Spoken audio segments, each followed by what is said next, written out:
The Second Crusade was an absolute military disaster. It is the story of the largest army of a generation, led into the Near East by two kings on a mission that very few would return from. And what makes this story all the more remarkable is how preventable so much of the disaster really was. It's now been 50 years since the First Crusade, which was by all accounts a huge success. And now, in the spring of 1146, the call for the Second Crusade has gone out across Europe. It's been preached by the incredibly charismatic abbot, later saint, Bernard of Clairvaux, at the instruction of the Pope, and he's trying to rally nobles and knights from across Europe to go on this mission. The call has been taken up by countless priests, bishops, and monks in their own communities, re-echoed to hamlets large and small, so that many communities have been all but emptied of their fighting-age men. Bernard of Clairvaux himself has been so successful in galvanizing people to take up arms that he's even gotten the King and Queen of France, Louis and Eleanor of Aquitaine, to very publicly take the Crusader cross and make their oaths to undertake this expedition. Even more surprisingly, Bernard has been successful in recruiting none other than Conrad Hohenstaufen of the Holy Roman Empire to bring an army on this mission as well. Now a huge army is about to roll out of Europe on its slow way toward Jerusalem. To observers, they look numberless. It seems like this mission is going to be unstoppable. But the story of the Second Crusade is a very grim tale. You're listening to Villains and Virgins podcast, and this is the second episode in a series on Eleanor of Aquitaine and the Second Crusade. Before we get into all the details of today's story, however, I have a couple of special announcements to make. Number one, there's going to be a very special bonus episode around material to do with Eleanor of Aquitaine, and more specifically, her absolutely scandalous grandfather, William IX, sometimes called the Troubadour. This is going to be a Patreon exclusive as a special treat for those of you who are supporting the podcast every month. And speaking of those people, I need to pause and say a very special word of thanks to those of you who are supporting this podcast at the very highest level. These people include Richard Hubner, Charles Vigneron, Kenneth Jones, Tim Williams, Anthony Farnbach, Rick Kane, Gordon Carl, Agnes Viner, Errol Silverstein, Random FX, and James Brown. Thank you so much. The second major announcement I have is that I'm in the middle of organizing a history tour for spring of 2026. And this is going to be a trip that takes you right back into the past, specifically the Tudor era of England. We'll be visiting castles and churches and talking about the scandalous doings of Henry VIII and his notorious children. There's even a very special mini tour before the main tour kicks off that's going to involve a very historic pilgrimage from London to Canterbury. So if you're interested in either of those things, head on over to patreon.com/Eva Schubert, become a member of the Patreon supporter community, and that is where you're going to get the very first information, where you can get the links for the tour and all the details. The tour will, of course, be open to anyone who's interested, but the people who will hear the very first details before anybody else will be those of you who are on Patreon. And with that out of the way, we're going to head back into today's story. So in the spring of 1146, once the hype and the excitement of the grand adventure of the Second Crusade died down, there were some grumblings. And there were good reasons for people to grumble. You see, a crusade was an extremely expensive undertaking. One historian estimates that for a nobleman, it was as much as 4 times his annual income. That is the amount of money that you have to be able to put aside to even undertake such an expedition as a knight. Now, it was cheaper for everyday people, of course, because they weren't bringing very expensive armor and horses that needed feeding and weapons and squires and all that sort of thing. But even for ordinary people, it was a very significant undertaking. It meant being away from home for potentially years. It meant not working on your farm or being with your family, and a very significant risk that you wouldn't make it back. And as for all the people who weren't going on the crusade but were going to stay at home, well, it meant higher taxes right across the board. So the announcement that there was going to be another crusade wasn't greeted with jubilation by everybody. Then there were people who grumbled about the queen, Eleanor of Aquitaine. And this was because the queen had done something really quite extraordinary. She had very publicly taken the Crusader cross alongside her husband and made an oath that she, too, was going on this expedition. Now, women going on pilgrimage wasn't at all a strange thing. Women did that in the Middle Ages quite routinely. And the Crusades were pitched as a pilgrimage, with all of the same spiritual benefits. The difference was they were armed pilgrimages. They were also military expeditions, in which you were going to be besieging castles, encountering enemy forces, and running really significant risks.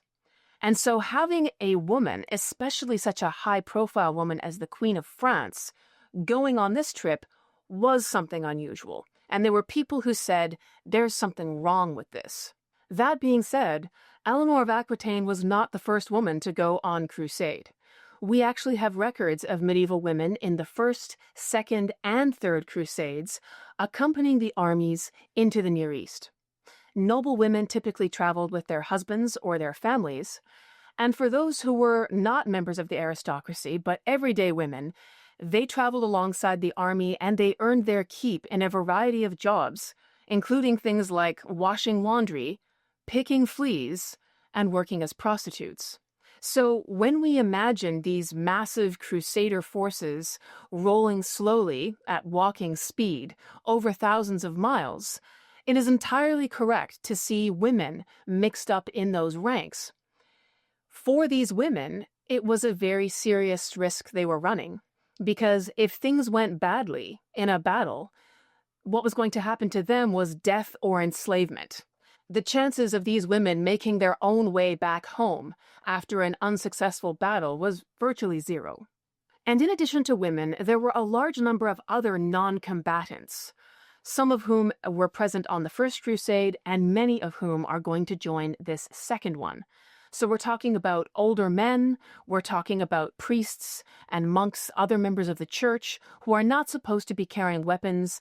They're not expected to take part in any battles. But they are going to be traveling with the Crusader forces. And that means these are people who are going to need to be fed, watered, and protected. And so in many ways, significant numbers of non-combatants could be as much of a liability to a Crusader army as a benefit. But to go back to Queen Eleanor of Aquitaine and the specific grumbles that centered around her, this was because the young queen had already made some enemies. You see, she didn't fit in so well in the very serious courts of Paris, where her husband Louis resided. Eleanor had been born in Aquitaine, in the Mediterranean-influenced south of France. She was high-spirited, she had ideas of her own, she liked good food and music and entertainment, and she was seen as somewhat indecorous, and perhaps not behaving in a way that was seen as fitting for the Queen of France in the eyes of the Northerners. And this was largely because Eleanor had the temerity to involve herself in politics. And she's already done this even before the Second Crusade call arrives. Significantly, she got very much involved on behalf of her sister, who married a nobleman who kind of already had a wife. It was a scandal. That nobleman had to put his wife aside to marry Eleanor's sister, and this put Eleanor's husband Louis, who supported the match, on the wrong side of things with both the Pope and several of his vassals. But Eleanor was very vocal in support of this, and she even got involved in conversations with Bernard of Clairvaux, this very famous churchman who's been preaching the Second Crusade, and he's somewhat shocked that a queen in an audience with him would have anything to talk about besides prayer and the need for having children. So Eleanor was expected to be submissive and silent, which she wasn't, and to produce a son, which she had not. By the time the Second Crusade was about to begin, Eleanor had produced exactly one daughter in almost a decade of marriage to Louis. And this being the Middle Ages, the failure to produce the right kind of child is always the woman's fault. So there were people who looked at Eleanor and said, she's doing things she shouldn't be doing, like politics and crusades. But she's not doing things she should be doing, like working on producing a royal heir. And some of the stories that have been passed down to us about Eleanor and have become part of her legend were colored or possibly even totally invented by people who took a very dim view of the vivacious young queen and thought that she was too manly. And sometimes they even embellished their accounts to make this point more strongly. For example, in our last episode, I told you about one account that had Eleanor and her ladies appearing in armor on white horses shortly after the call to crusade was given by Bernard of Clairvaux. The queen has taken the oath, there are many nobles that are thronging to Bernard to take their oath, and the queen reappears with her ladies in battle armor sitting astride a horse, which, by the way, was also not done. You were supposed to sit side saddle. Now, some historians doubt this account, and they say, well, the people who are telling this story, and there are several of them, are all people who disapprove of what Eleanor is doing. She's signing up to go to war, which is men's business in the Middle Ages. And so they're already deeply disapproving of her as engaging in manly behavior. And so drawing a picture of her essentially donning men's armor was just a way to embellish that account and make the point even more colorfully. So we hear these stories about Eleanor in a very different way than people in the Middle Ages would have heard them. We hear these stories and we think of figures like Eowyn of Rohan in The Lord of the Rings, or Xena Warrior Princess, or any number of other figures that we have in our popular imagination that have women doing these types of things. But in the Middle Ages, it was seen as an affront to God and nature. And so if someone was telling a story about the queen sitting astride a horse with legs on both sides of it, not side saddle, wearing armor, this was a story that was actually meant to be a detraction to the queen. It did not advance her reputation in the medieval mind. But whatever they thought of Eleanor of Aquitaine before the Second Crusade, by the time she comes back from it, her scandalous reputation has been cemented for all of history. Now, Bernard of Clairvaux, that charismatic churchman who's been in charge of preaching the Second Crusade, has reported to the Pope that across Europe, in villages and towns, there's only one man left for every 7 women. Even allowing for some exaggeration and bragging on his part about the success of his own call, we have to interpret this as a very massive mobilization of people, and not just the nobles. Remember that knights and aristocrats were an important part of the army. They were the cavalry, but they were by no means the majority of the army. Infantrymen, the people who were actually doing the marching and carrying the baggage, were far, far more numerous, and these were taken from the ranks of ordinary people. So how many people went on the Second Crusade? Numbers that are reliable are hard to get. We have estimates that range from somewhere between 60,000 to 100,000. Chroniclers in the Near East, who saw this army when it arrived in Constantinople, report that they were more numberless than the sands of the sea, that they lost count. So many people arrived on their shores. So what motivated so many people to go on the Second Crusade? Why would they want to undertake such a long and hazardous journey? There were a number of factors. As with the First Crusade, the Pope and Bernard and the churchmen who were preaching this message promised people remission for their sins, that the penalty for their sins would be reduced or wiped out if they enlisted in this expedition. In the words of Bernard of Clairvaux himself, and I quote, "Marvel at the fathomless mercy of God. Is it not a heavenly intention and worthy of him to admit to his service murderers and ravishers, adulterers, the perjured, and other malefactors, and offer them thus a hope of redemption." Unquote. So what Bernard is talking about are people who are guilty of the most serious crimes in their time, people who are murderers and rapists, people who are adulterers, people who have committed every kind of offense, who are serving sentences. And he says, if you sign up for this, you have the opportunity to have your moral ledger wiped clean. Rejoice in the mercy of God, that he would offer even you, the most disgraced dregs of society, a chance to redeem yourselves. The Pope even promised wiping out interest on money that people had borrowed for those who enlisted in the Second Crusade. So if you were struggling with debt, if you had borrowed a lot of money and now the interest on that money was piling up to levels that you feared you would never be able to pay off, there was a solution. You could sign up and become a crusader, and all of that interest would be wiped away. So that's a pretty significant incentive if you are struggling financially and don't see a way out. Bernard of Clairvaux is supposed to have remarked to another French abbot that the Second Crusade was brilliant because it accomplished so many goals at a stroke. It provided assistance to the Crusader states in the Near East, but it also simultaneously rid Europe of so many of its criminals and its poor. Now, this is an important clue for explaining how this story is going to turn out. Many of the people, the ordinary people who sign up and are going to be foot soldiers for this, don't have much money. They're going to be relying on the provision of the nobles that they follow to sustain them and feed them over the course of the journey. For people like this, marching to Jerusalem may have seemed better than starving at home, or at least roughly equal odds with the possibility of adventure or improving their situation. For men from noble families, the vast majority of them were younger sons, because by medieval custom, the oldest son would inherit the father's noble title and lands, and that meant that second or third or fourth sons didn't have many prospects.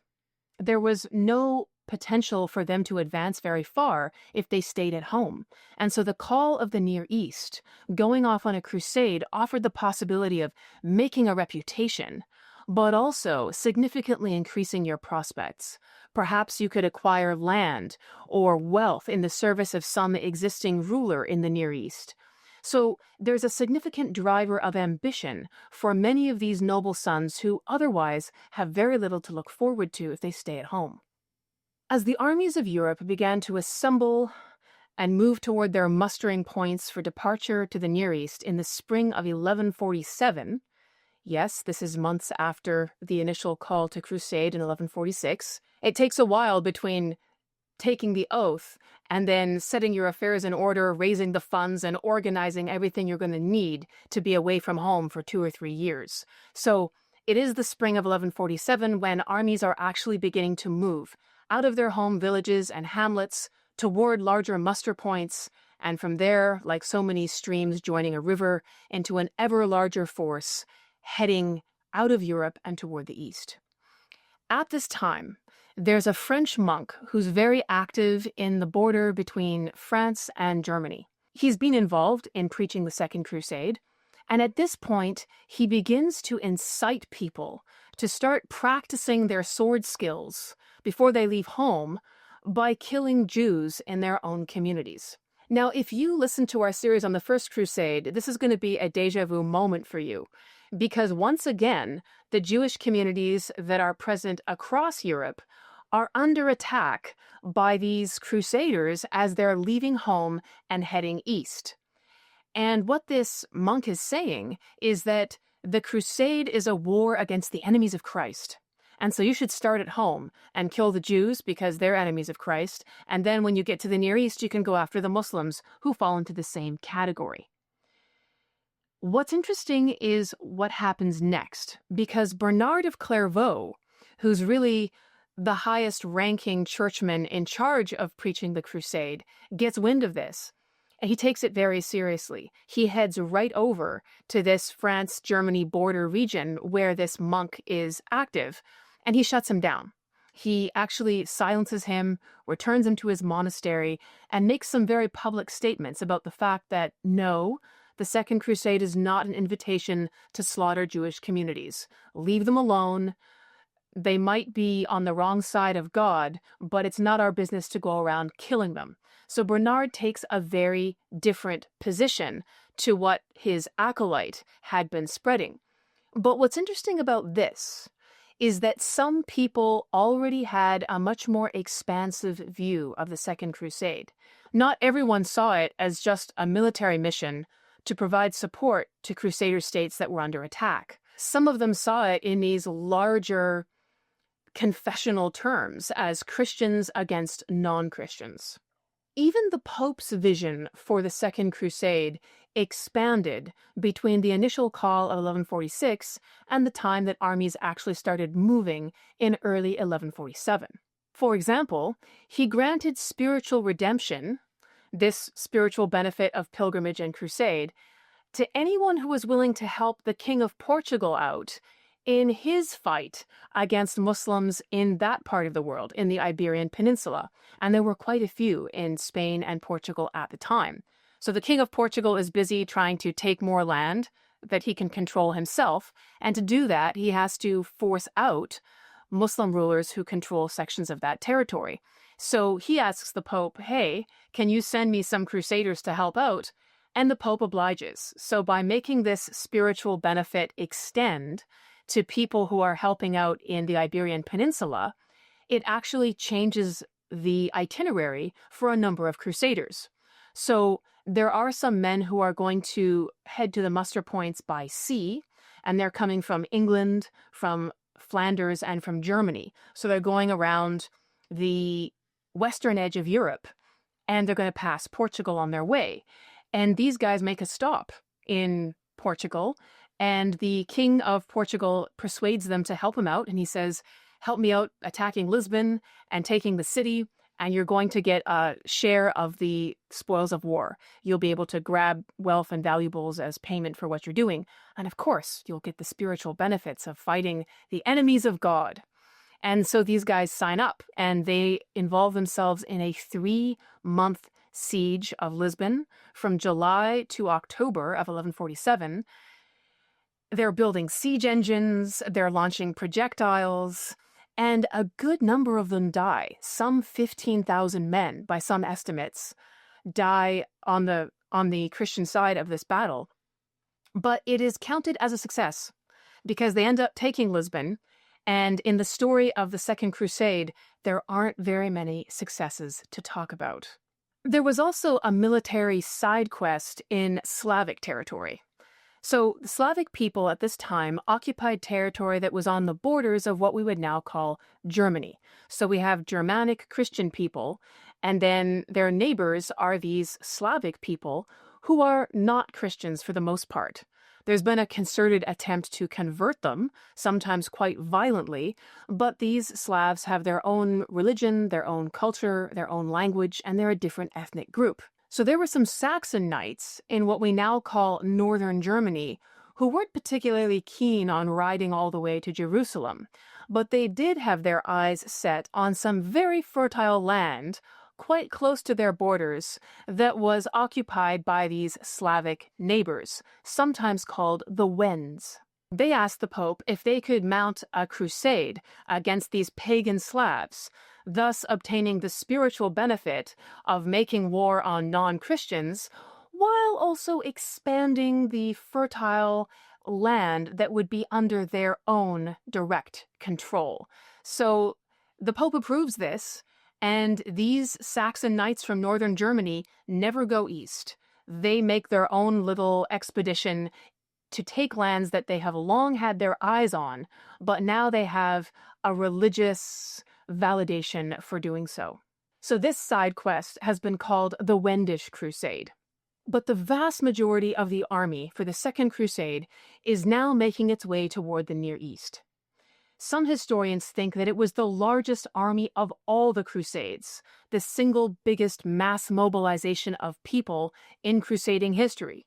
And in some ways, it was two armies, because there was a very large force under the command of Conrad Hohenstaufen, the Holy Roman Emperor, and another large force under the leadership of King Louis of France. Both of these forces are going to travel overland, and they're heading for Constantinople, which is still the capital of the Eastern Roman Empire at this time. By the time they reach Constantinople, which is now the city of Istanbul in modern Turkey, it is the autumn of 1147, and the emperor of the Eastern Roman Empire, who lives in Constantinople, is not that excited to see them. So this emperor is sometimes referred to as the Byzantine emperor, and occasionally his city, Constantinople, is called Byzantium. But I prefer to refer to him as the Eastern Roman Emperor because that is how he saw himself, in an unbroken line of succession that went all the way back to the Roman Empire that you and I are familiar with.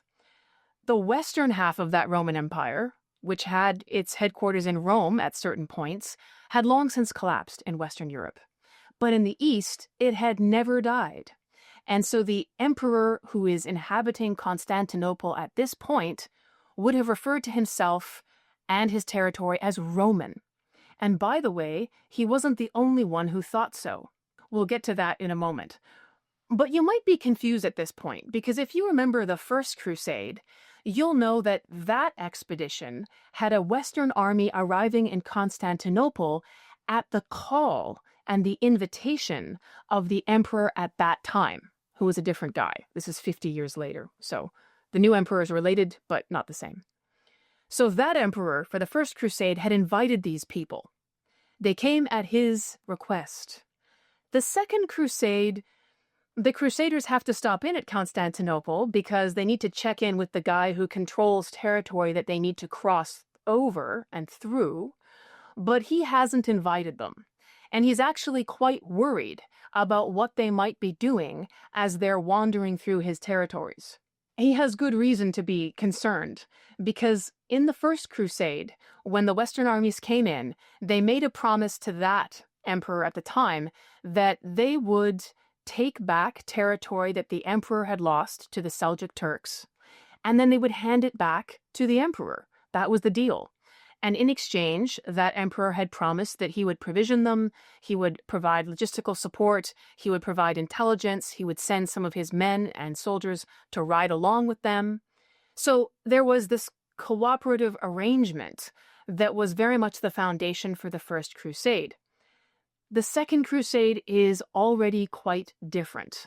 And the emperor now has to look back at the result of the First Crusade, which is that Western army didn't hand back all the territory they took. They actually founded their own little crusader states in land that used to be his. And those states have been a problem for the Emperor of Constantinople ever since. So now this emperor is looking at another massive Western army on his doorstep wondering, what are their actual goals? Are these people really going to benefit me in any way? Or are they going to take over even more land that is currently mine and have it under their control? So his caution under the circumstances seems entirely justifiable. So instructed by this history, the current Emperor of the East, Manuel I Comnenus, views the Crusaders with a very wary eye, and he spends some time strengthening the fortifications of his capital city of Constantinople. And I have to point out, for those people who like to see the Crusades as this simple war of religion between Christianity on one side and Islam on the other, that the Emperor of Constantinople is a Christian. And he has just concluded an alliance with his nearest Muslim rival, the Seljuk Sultan, so that he can focus his attentions on dealing with the newest and most pressing threat to his land, which is the Crusader army. In many ways, it was quite amazing that there were still Crusader states for King Louis and Conrad to ride to the defense of in 1147. The fact that Crusader states had been established at all at the end of the First Crusade was seen as something like a miracle even by people at the time. And that's because the first Crusaders didn't really have any clear leadership. They had a committee of nobles who were sometimes in competition or in opposition with each other. They were vastly outnumbered by other powers in the region, and yet they managed to carve out these territories and, even more astonishingly, hold on to them for 50 years, which brings us to the point we're now at, where there's a new Western army coming in to defend them. It would have been very tempting for the Crusaders to assume that they'd managed to pull this off because of their inherent military superiority or because they alone had the blessing of the Almighty. But actually, a far clearer explanation for this was the state of fragmentation and rivalry amongst other powers in the region at the time. When we're talking about Muslims in the Near East at this time, people use phrases like the Muslim world, but that's misleading and inaccurate. First of all, the Near East wasn't full of Muslims entirely. There were Muslims there, but there were also Armenian Christians, and there were Greek Orthodox Christians like the Emperor of Constantinople. There were Jewish communities as well. So yes, there are lots of Muslims, but there are other groups, ethnic and religious groups. Even if we just zero in on the Muslims for a second, the picture gets incredibly complicated. There are ethnic divisions and there are religious divisions, and these all have political implications. So we have Sunni Muslims and Shia Muslims. We have Seljuk Turks, we have Arabs, and we have Kurds. These are not the same people, and they don't have the same interests. And these people are also grouped around different regional rulers or dynasties. There are the Zengids, the Ayyubids, and the Fatimids. So each of these is now a governing entity that has its own ethnic and religious character and is often in competition with other regional entities that are nearby. So they have their own battles to fight. They have their own strategic concerns.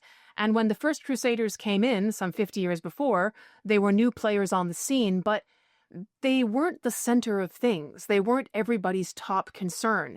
It wasn't as though all the Muslims in the region said, we need to band together to defend Islam against the infidel. That is not what happened.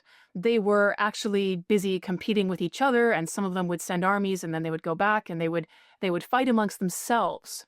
So the fragmentation that already existed in this geopolitical landscape had a huge role to play in explaining why the first Crusaders managed to do what they did. And it's going to be the same landscape that the second Crusaders walk into. So the Sunni Muslim Seljuk Turks have established their own empire. And like any empire, they have local rulers who are in charge of different provinces or areas of that empire. And over time, some of these rulers became increasingly independent, and they were in rivalry with each other. They weren't all necessarily marching to the same tune. So some of these local emirs or rulers are the Zengids and also the Sultanate of Rum. So the way that is spelt is R-U-M. Rum, if it sounds like Rome, that's because that's what they meant by it. The Sultanate of Rum was territory that had been carved out by the Seljuks, which used to belong to the emperor of the Eastern Roman Empire in Constantinople. So now, this territory that everyone recognized as part of the old Roman Empire was now partly under the control of this Seljuk Muslim governor, who is the Sultan of Rum. The Ayyubids, who are another regional power, are Sunni Muslims, but they're not Turks. They are Kurdish. So yes, they're Muslims, but they're in competition with the Seljuks. Even though they have the same religious identity, they don't have the same political or military interests. The Fatimids are Shia Muslims and also not Seljuks, so they are very different both religiously and ethnically from the Seljuk Empire that is on their doorstep.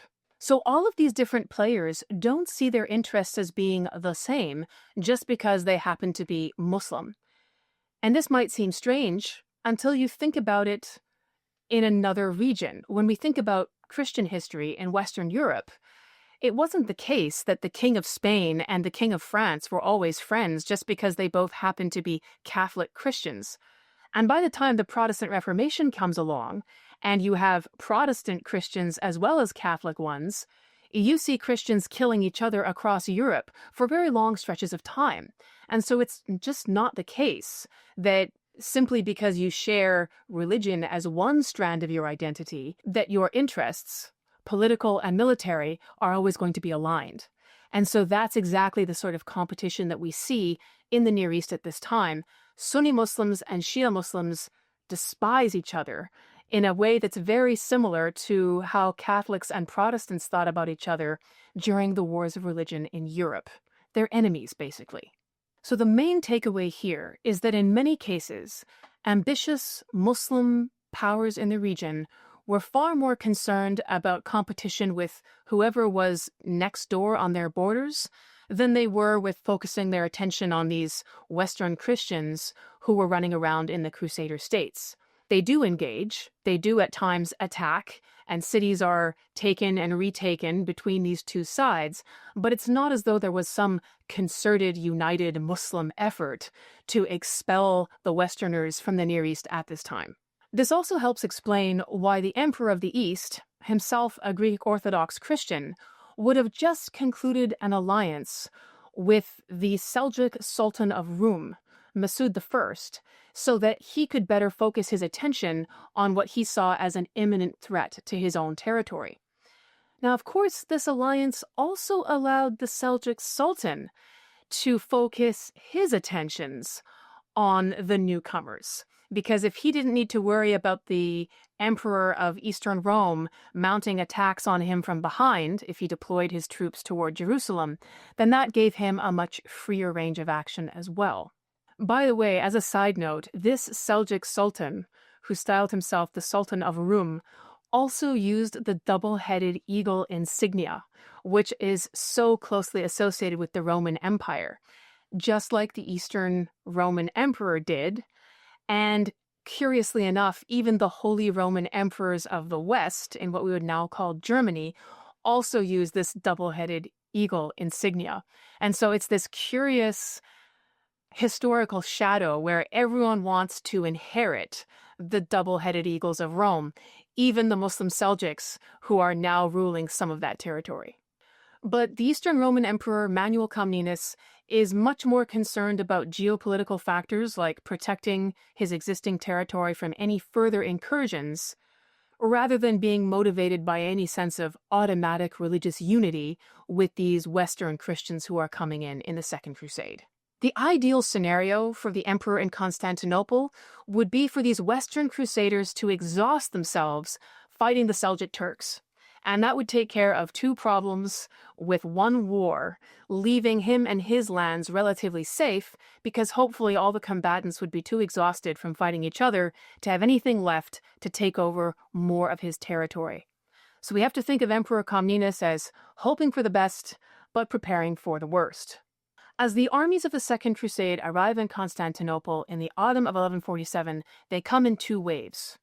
Conrad Hohenstaufen, the Holy Roman Emperor, arrives with his German troops first, and he's followed some weeks later by King Louis and Queen Eleanor of France and their army. Now, I've been calling Conrad Hohenstaufen the Holy Roman Emperor, and many historical sources do. Some people will quibble and say, well, he wasn't crowned by the Pope, so he's really just the king of the Germans at this point, because unless the Pope crowns you Holy Roman Emperor, you're not officially the Holy Roman Emperor. This is because Conrad Hohenstaufen was in the middle of a fight with the Pope. That's why he wasn't getting crowned. So he is the de facto Holy Roman Emperor. He does exercise rule over that territory, but he's not been officially crowned by the Pope. I'm going to try and simplify things for us here by just calling him Conrad and the Germans, because there's already another emperor in Constantinople, and talking about one emperor versus another, it gets confusing. So Conrad and the Germans come first. King Louis, Queen Eleanor, and the French come second. In both cases, the Emperor of Constantinople makes the same request. He says, yes, you can pass through my lands safely. Please promise that any land of mine that you take comes back to me. Any of my territory that you take back from the Seljuks belongs to me. So give it back to my control. And in exchange, I will instruct my people to sell you food and try and provide for your needs. So this is what the emperor wants, and Conrad and Louis both nod their heads, and they don't seem to have a problem with this arrangement. Now, Conrad the German and the Emperor of Constantinople are actually related to each other by marriage. Emperor Manuel Comnenus in Constantinople is married to Conrad's sister-in-law. So they are related by marriage, and this means that the emperor treats Conrad with a little bit extra warmth, as you're going to see later in our story. But when Conrad's armies first arrive in 1147, the emperor gives them some advice, and he says, listen, the most direct route to the Crusader states is an overland route. It's the shortest, but don't go there, because if you take that route, you're going to be heading right into the middle of the Seljuk heartlands. It's going to be enemy territory. They dominate that whole area. You're going to be under attack. Also, you'll have to cross the Anatolian desert, which is really, really hard. And it's very difficult to provision an army to make it through that area because you're not going to find any food or water while you're in the desert. So the emperor says to Conrad, listen, I and my fathers before me have led many a campaign into Seljuk territory along this route that you want to go, and I'm telling you, it's a bad idea. Instead, the emperor said, go along the coast. It is a longer route, but you avoid the desert, you avoid the Seljuk heartlands. It's a much safer bet. Perhaps nobody told Emperor Manuel Comnenus that trying to change the minds of Germans, especially Germans going to war, is pretty much a losing proposition. In any case, Conrad and his army ignored this advice and set out on the most direct route toward the heartland of Seljuk territory. Some weeks later, the French army arrives in Constantinople, and when King Louis and his nobles learn that Emperor Manuel Comnenus has just concluded an alliance with the Seljuk Sultan of Rum, they are deeply suspicious. Is the emperor their friend or their foe? What is he doing making alliances with Muslims? And there are even some in the French high command, some amongst the king's nobles who are saying, you know, we should just take Constantinople by force right now. We have an army. We should subjugate the city, kick the emperor out, put ourselves in control so we can eliminate any kind of a threat from someone who might be going around behind our backs and putting our armies in danger. But King Louis says, no, this is a crusade. We have taken an oath to go directly to Jerusalem, and he doesn't want to get involved in any military side quests or other objectives until he's reached Jerusalem. So the king says, we're not doing that. We're going to play nice. And the emperor is extremely gracious to King Louis, Queen Eleanor, and their nobles. He entertains them lavishly in Constantinople for quite a number of days. You have to imagine that for Queen Eleanor of Aquitaine, this was an experience the like of which she'd never had before in her life. The splendor of Constantinople must have made the royal courts of Paris seem primitive by comparison, as in fact they were. You see, in Constantinople, there had been an unbroken imperial civilization for centuries.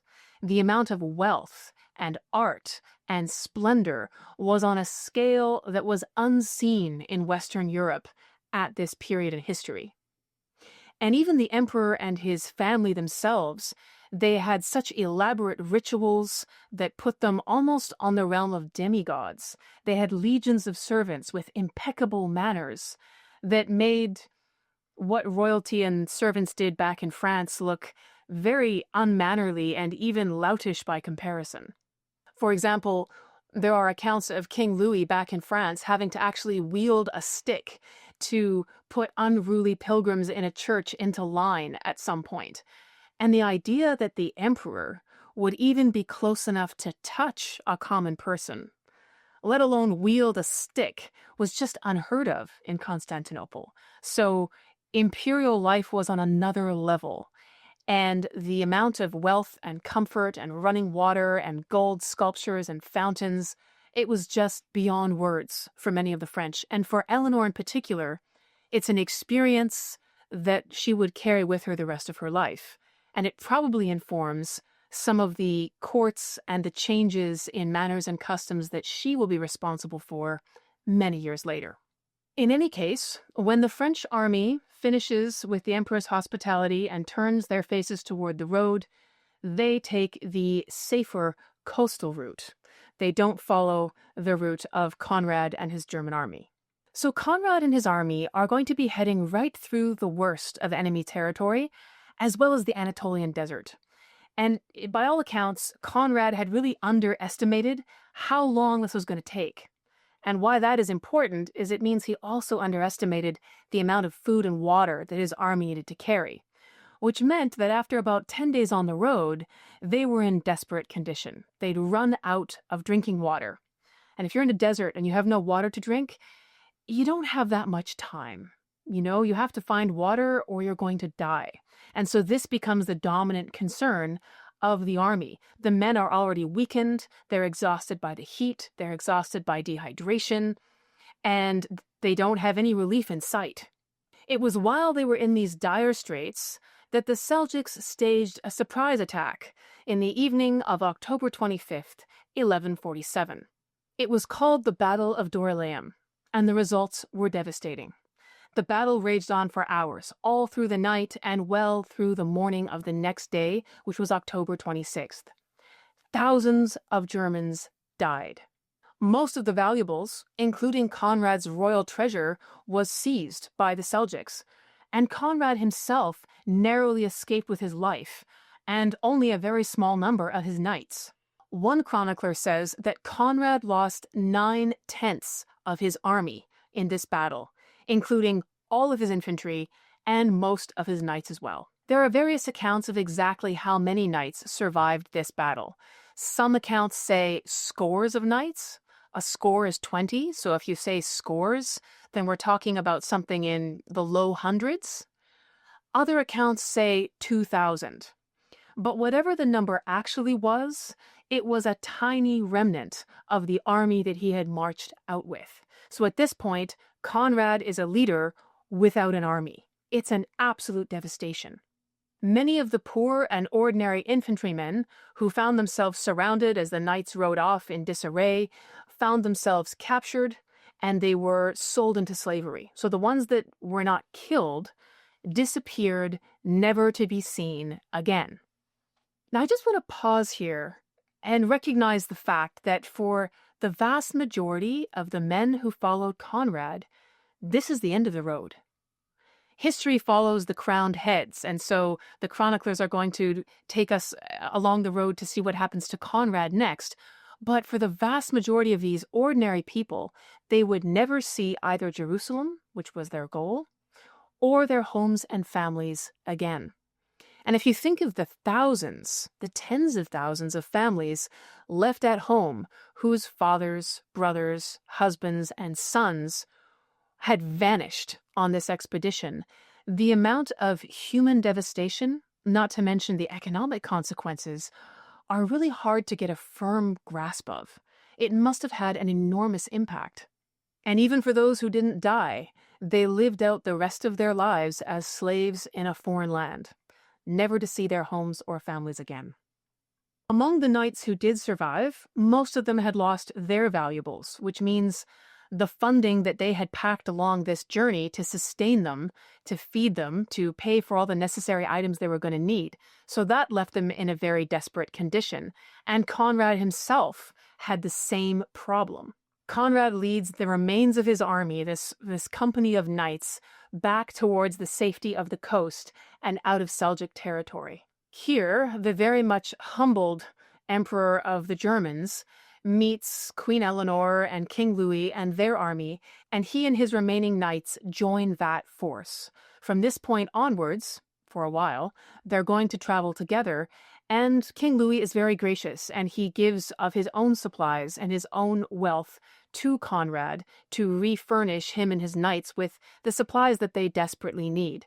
They were fortunate to have escaped with their lives, but they're going to need more than just that to sustain them on the rest of the crusade. And after learning about the disaster in the Anatolian desert, King Louis and the French were more determined than ever to stick to the coastal route, even though it was much longer and more mountainous. But their misadventures were not yet over. So Conrad and his guys get out of the Anatolian desert in late October. They join up with the French. They've been marching now for a couple of months, and by Christmas, They are very close to Ephesus, and the army makes camp on the banks of a river of some kind. They set up everything, their tents and their materials and so on, and bad luck comes knocking again. A storm whips up overnight. There are very high winds that blow tents over. They blow materials into the water. The water rises very rapidly. It floods the banks, and it starts carrying away things like baggage and siege materials. And even some men and horses get carried away in this sudden flood and go downstream toward the sea. Conrad, around about this time, also becomes quite ill with a fever. And at this point, he and his men are quite sick of crusading.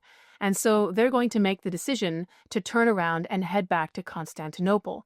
And we actually have Conrad's own words for what happens next, because he writes a letter back home about it. So Conrad says, "When our kinsman by marriage, Emperor Manuel Comnenus, heard of this, he was extremely upset, and came to see us at the utmost speed, bringing our kinswoman, the beloved empress, his wife.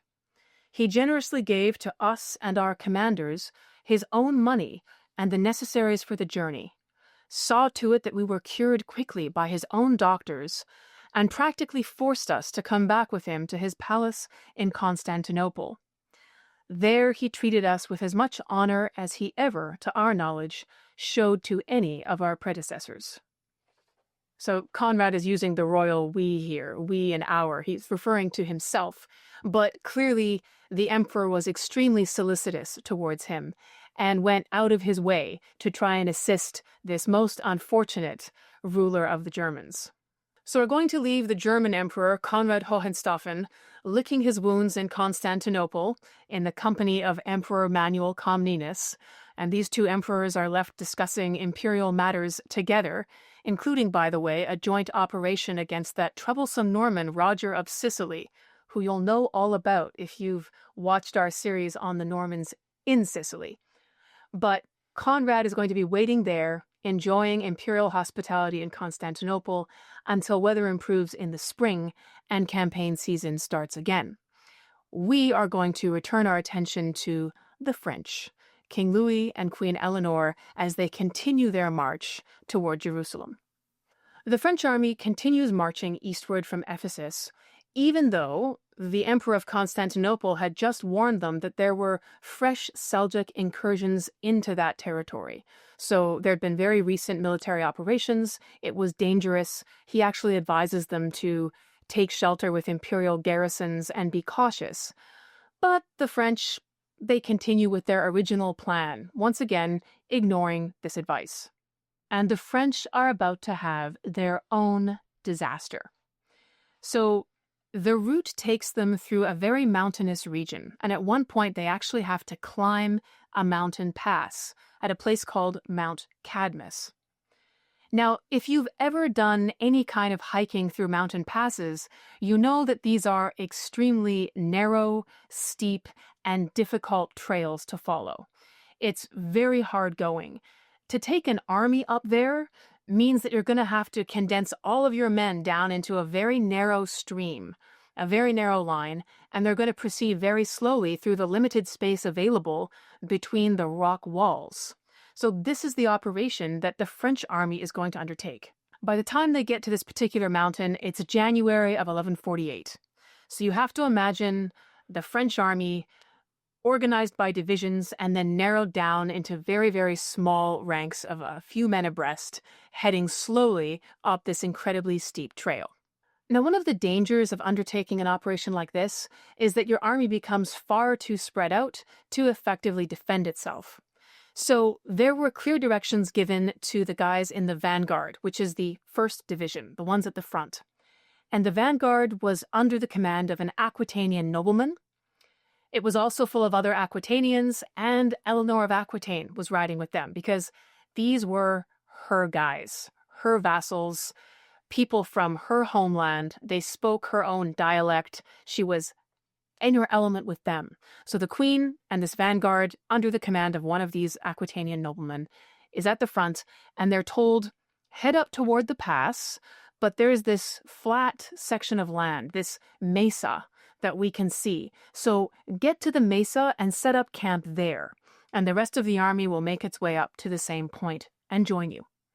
So the vanguard sets off. They reach the mesa in good time, but when they actually get close to it, they look around and they say, this looks pretty exposed, it's very inhospitable, it's barren, it's windy, but from here we can see that if we just keep going and we go across the pass and down the other side, there's a beautiful valley down there, and it's got shelter and it's got water. It's going to be much better for the horses, much more comfortable. Let's just keep going. So, ignoring the direction that they were given, the vanguard moves past that campsite that had been designated, over the pass and down the other side into the valley. So the entire army follows the vanguard up this trail, and they keep on going. And by the end of the day, the last division of the army, the rear guard, in which King Louis himself is riding, makes it up the trail to the mesa, where they expect to find the military camp all laid out and set up. Instead, they find nobody. Now, it's been a very long day, and it was especially warm, even for January. So the reports are that the guys had taken off their armor for the climb. And again, if you've spent time climbing any mountains at all, you know exactly what this is like. Sometimes you're climbing with hands and feet. It's incredibly steep. It's very physically punishing. Your body temperature goes up. And if you're wearing chainmail or helmets, it would get intolerably hot. So it's totally understandable that these guys had stripped off some of the metal to make the climb. The result of that was, when they get to the mesa, they don't find any military camp, but suddenly they realize they have company. It's a Seljuk ambush. And so you have to think of these exhausted guys in the rear guard. They've been working hard all day. They're not wearing their armor. They're expecting to find the rest of the army, and instead they find the enemy. So very quickly they're scattering, they're running, and the Seljuks can very easily ride them down and shoot them or hack at them. So once again, there's a very large number of casualties. The king himself narrowly escapes with his life, and one chronicler says that he goes into a tree from which he bravely kills many Seljuks. And when I think about this for a second, I think that chroniclers, remember, have to write accounts that make the crowned ones look good. I really can't imagine effectively doing battle with anybody with a sword from a tree. So if the king bravely rode into a tree, this is what he did to save his life. I don't think that we can really credit the idea that he was doing combat effectively from that position. He was lucky to survive. This much we do know. And he probably survived only because he was wearing plain pilgrim clothing. And so no one would have thought he was a person of significance. At any rate, the reason that it's not a complete massacre is that it gets dark. And that allows some of these scattered men in Louis's rearguard to take cover and to hide and to pass undetected to the Seljuks. As the night wears on, these bloodied, exhausted survivors of this ambush attack stumble their way into the military camp, which has been found down in this valley, somewhat farther away than they expected to find it. And the king himself is missing for hours. People are wondering what happened. Did he die? He eventually is brought in by one of his men, who finds him and puts him on a random horse and leads him in. But this is a situation of total humiliation. Now, needless to say, this disaster was entirely due to the fact that the vanguard was not where they were supposed to be. The rest of the army was not found at the location where they'd been instructed to set up. And that left the rearguard dangerously exposed to the Seljuks, who had been following along and nipping at the heels of this army for weeks now, looking for an opportunity exactly like this. And that's what they got. The lack of discipline in the army had caused a very serious number of casualties and could easily have resulted in the death of King Louis himself. So the Aquitanian nobleman who'd been in charge of the vanguard and had made the decision to go down into the valley was dismissed. He was sent home in disgrace. You're out of the army. We don't want to see you here again. But that wasn't enough to solve the problem. A lot of people in the army had a huge amount of anger against this vanguard full of Aquitanians, including the queen herself. Eleanor took some heat for this decision. although it wasn't her decision. It was the decision of the guy who was leading the vanguard. She could have vetoed that decision, of course. But pointing blame at the queen for not seeing the strategic problem in a decision made by a man whose business was war is a little bit rich. She wasn't someone who'd gone on military campaigns before. Presumably he had a little bit more familiarity with the subject. The point is, there was lots of resentment and blame to go around. And so this Aquitanian embarrassment and the near disaster for the king that had resulted was something that meant they were going to have to make some changes. So King Louis turns to the Templars. There have been Templar knights that have been riding along with King Louis's army. And if you've been watching the series on the Templars, you know that they're a relatively recent order. They've been founded some almost 30 years ago. They are warrior monks, and they are some of the fiercest fighters to be found in the Crusader states.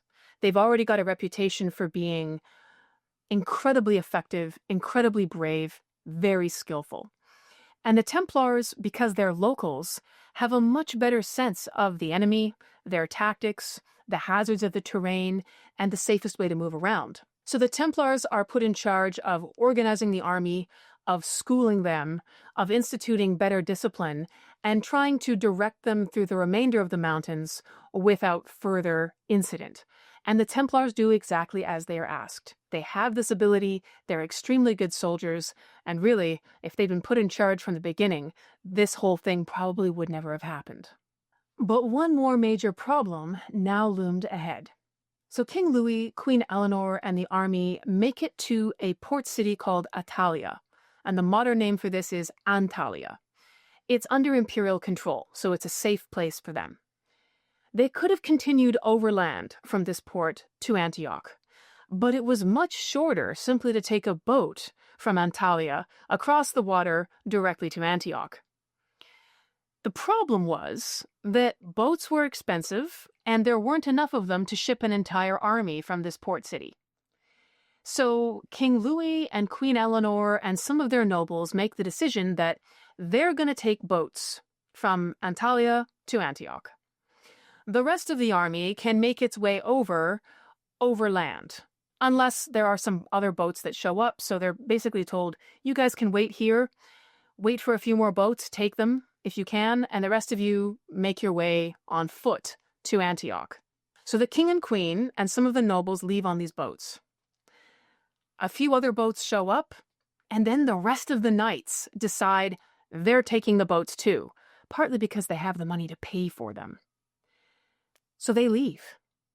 This leaves the rest of the army, all of the infantry, and all of the everyday people, including the non-combatants, stranded in Antalya. There aren't going to be enough boats for them, nor could they afford them very likely, even if there were. So the picture that you have to imagine now is these thousands of ordinary people that are miserably camped around the outside of the city walls, because there were too many of them to just let in. But now they're vulnerable to Seljuk attacks, and that's exactly what happens. Seljuk raiding parties come out and they begin to attack them, especially at night. They're picking people off. And so these desperate crusaders are begging the governor of Antalya, please, let us in behind the stone walls of the city. Don't leave us out here as prey for the Seljuks. The governor takes pity on them. He lets them in, but he says, listen, there are too many of you. You can't stay in the city indefinitely. And also, you're attracting a lot of unwelcome Seljuk attention here, which is putting all of us at risk. So you guys can't stay very long. You need to move along. The result is that these thousands of people have to leave Antalya and head toward Antioch on foot. All of their officers, all of the knights and nobles who are normally in charge are gone. We're looking at nothing but people on foot. Hunger, disease, death, and desertion utterly destroy this army. One historical account says that some 5,000 of them actually convert to Islam out of desperation and starvation. And so they are absorbed into Seljuk history and vanish from our view. Surely nobody who had enthusiastically signed up for all the glories of a crusade imagined that they would be driven to such desperate straits as this, to actually become the very Turks that they had gone there to fight.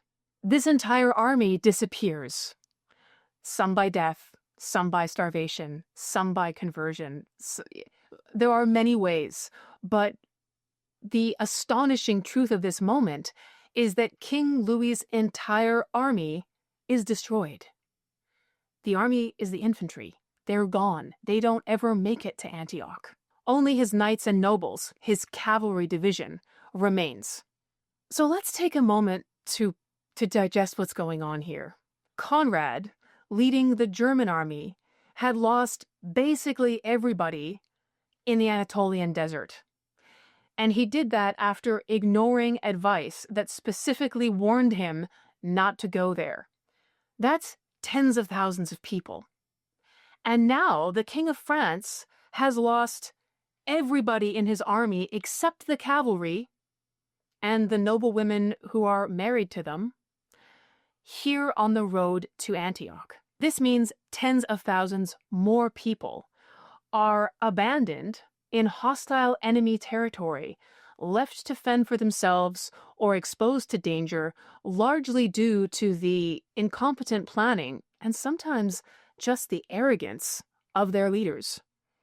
Conrad's decision to ignore what the emperor specifically told him was waiting for him on that road is pretty hard to consign to anything other than an extreme overconfidence, which we would describe as arrogance. And the cost of that was paid by the ordinary people who followed him. And as for the French, what kind of leader goes off with his entire high command, all of his officers, and says to the troops, yes, well, anyway, see you later, we'll meet you over there, toodaloo, and just exits the scene? How do you have an army that lacks every single leader or officer that would normally be involved in strategic decisions or chain of command, and you just leave the infantry by themselves? It's hard to imagine, but this is what happened, and the result of this was complete annihilation for that army. But since records of this destroyed army vanished along with its men and women and other non-combatants who vanished on those plains, we are going to have to follow the chroniclers and turn our attention to King Louis and Eleanor. But before we do that, I find it fascinating to read the accounts of the Second Crusade in the words of the chroniclers at the time. First of all, because they don't like to talk about it very much. And that's because it really was an epic failure. As is the case with every disaster, there's an immediate attempt to assign blame. And so there's a whole lot of finger-pointing in the sources about what accounts for these monumental defeats suffered by both the Germans and the French. A favorite scapegoat is the Byzantine or the Greek emperor Manuel Comnenus from Constantinople. Had the wily emperor Alexius Comnenus of Constantinople conspired with the Seljuk Turks to destroy the Crusaders? Certainly, many nobles in both the German and the French army came up with this idea when they heard that he had made a treaty with the Seljuk Sultan of Rum. But this didn't mean that the emperor in Constantinople and the Seljuks were friends or allies. It just meant they'd made an agreement not to attack each other for a few years, which allowed each of them to focus their attentions elsewhere. And the urge to point the finger at the emperor is a theory that doesn't really hold up very well when we look at things that we know Alexius Comnenus did. He went out of his way to warn both Conrad and Louis about Seljuk dangers on the roads that they were taking. If his goal had been to destroy the Crusaders, he could have just kept his mouth shut, or even encouraged them, and just let them walk right into Seljuk traps. But we actually see the emperor directing them away from those things. Some Crusaders said the emperor didn't do enough to provision our armies, to make sure that we had enough food and water and so on. But this wasn't really the emperor's job. Unlike the First Crusade, where the emperor had invited them and therefore undertook a responsibility for the armies of the First Crusade, in the Second Crusade, he hadn't invited them. This was a foreign army that was making its way through his land. He was concerned about it. The fact that there were failures of logistics and planning can't be attributed as the fault of the emperor. This wasn't his war. It wasn't his responsibility. Also, it wasn't as though the Crusaders had asked for his help in advance or for his permission. Nowhere in any of the medieval accounts of the Second Crusade that I'm familiar with does anybody come out and say that possibly the destruction of these armies was directly due to the failure of Louis and Conrad to heed advice and warnings that they received. But when you consider the fact that medieval chroniclers were often courtiers and they had to keep kings and emperors happy, the reluctance to assign blame to crowned heads seems a lot easier to understand. In other words, it might have been a truth that people knew, but it wasn't something that you could write down in an official account. Another theory that became very popular was that sin in the Crusader army had displeased God, and that these disastrous defeats were the judgment of God upon an unworthy army of pilgrims.